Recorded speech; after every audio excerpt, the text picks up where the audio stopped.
Perkenalkan, nama saya Deliana Aprila, NIM 114200100 dari Prolog 3 Praktikum PLN B3. Jadi terkait acara ketiga ini berjudul sedimentasi, di mana media yang kita gunakan itu berupa Inhovcon yang dia tuh sesuai untuk penggunaan di skala laboratorium. Kemudian sampelnya itu berupa air keruh yang mana terdapat partikel-partikel terlarut di dalamnya. Nah, untuk proses sedimentasinya itu terbagi menjadi dua, ada sedimentasi flokulen sama diskrit. Untuk yang flokulen itu nanti sebelumnya dilakukan penambahan koagulan berupa tawas. Kemudian untuk yang diskrit itu dia nanti langsung dimasukkan ke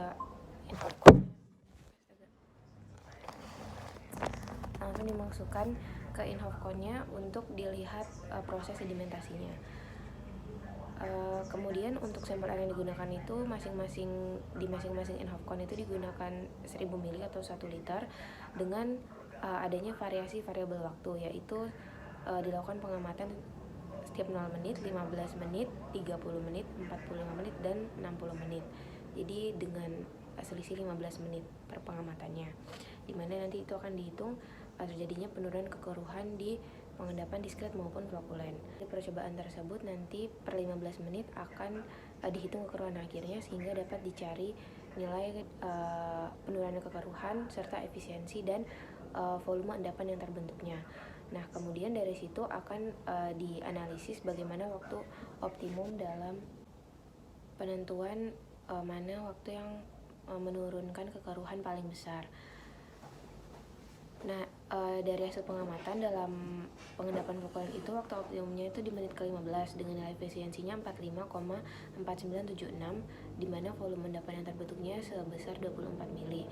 Kemudian di pengendapan diskrit untuk waktu optimumnya itu di menit ke-30, di mana nilai efisiensinya itu 56,6504%, dan dengan volume endapan yang terbentuknya itu 25 mili. Dari dua percobaan ini, baik itu pengendapan flokulen dan diskrit, hasil akhirnya itu kekeruhan airnya masih belum memenuhi baku mutu, di mana sesuai dengan baku mutu Pergub DIY nomor 20 tahun 2008 bahwa standar baku mutunya itu tidak boleh melebihi nilai 5 NTU. Kemudian jika dibandingkan dari pengendapan flokulen dan diskrit ini, terlihat bahwa pengendapan flokulen ini lebih efektif, di mana dapat dilihat dari volume endapan yang terbentuk pada pengendapan flokulen itu lebih banyak.